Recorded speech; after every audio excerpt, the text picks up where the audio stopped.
LIC यानी life insurance corporation में एक आम व्यक्ति, आम आदमी अपने पैसे क्यों सेव करता है? वो इसलिए सेव करता है कि उसका फ्यूचर सेफ रहे, फ्यूचर सिक्योर रहे। लेकिन अगर मैं आपको बोलूं कि आपका जो सेफ एंड सिक्योर किया गया पैसा है ये डायरेक्ट शेयर मार्केट में लगता है और जिसकी वजह से LIC को भारी मुनाफा और भारी नुकसान भी होता है, तो आपको कैसा लगेगा?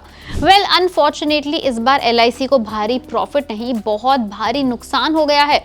तो क्या ये नुकसान सिर्फ LIC का है या आपके और मेरे जैसे इन्वेस्टर्स का है, पॉलिसी होल्डर्स का है? पहले जान लेते हैं कि नुकसान हुआ कितना है। तो ये आंकड़ा सुनकर शायद आप चौंक जाएं, शायद आपको डर भी लगे कि क्या मेरी इन्वेस्टमेंट अभी भी सेफ है या नहीं। LIC को सिर्फ एक महीने के अंदर शेयर से लगभग 66,000 करोड़ का नुकसान हुआ है और ये कोई छोटी मोटी कंपनी में पैसा लगाने से नहीं, सबसे बड़ी इंडिया की कंपनीज ने नुकसान दिया है इतना बड़ा, जिसमें शामिल है रिलायंस, एक्सिस बैंक, HCL और TCS जैसी इंडिया की सबसे बड़ी कंपनीज। इन सारी कंपनीज के शेयर ऐसे गिरे कि डायरेक्ट LIC का पोर्टफोलियो गिरा और LIC को भारी नुकसान हुआ। कुछ शेयर तो 10% के करीब या 10% से ज्यादा भी गिर गए।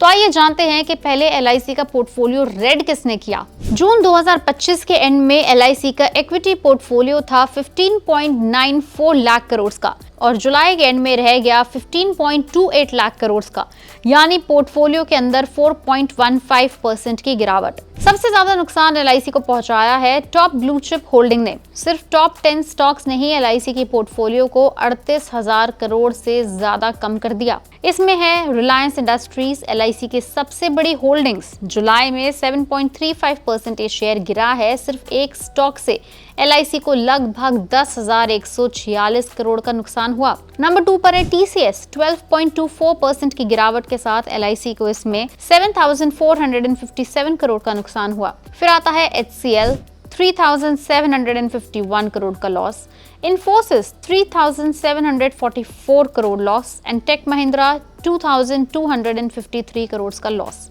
IDBI बैंक, जिसमें LIC की 49.24% होल्डिंग है, उसकी वजह से LIC को लगभग 5,707 करोड़ रुपए का नुकसान हुआ। एक्सिस बैंक और कोटक महिंद्रा भी पीछे नहीं रहे।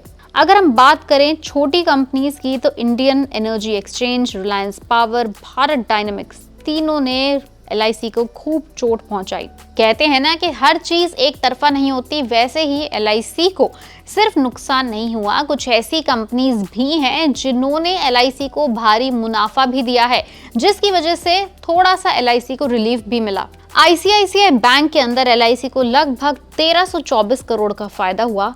पतंजलि फूड्स का जो शेयर है वो 14% जंप किया, बढ़ा तो 768 करोड़ का फायदा हुआ। HDFC बैंक ने 615 करोड़ का फायदा दिया। JSW स्टील ने 422 करोड़, मारुति सुजुकी में 665 करोड़ और अंबुजा सीमेंट्स में LIC को लगभग 250 करोड़ का प्रॉफिट हुआ। तो देखिए, ये तो था LIC के पोर्टफोलियो का नफा और नुकसान का पूरा चिट्ठा। लेकिन एंड में हम आपसे सवाल पूछना चाहते हैं कि आपको लगता है कि आपका सेव किया हुआ पैसा, आपका हार्ड अर्न्ड मनी, हमारा हार्ड अर्न्ड मनी जब LIC के अंदर इन्वेस्ट होता है तो क्या उस पैसे को डायरेक्टली स्टॉक मार्केट में इन्वेस्ट होना चाहिए?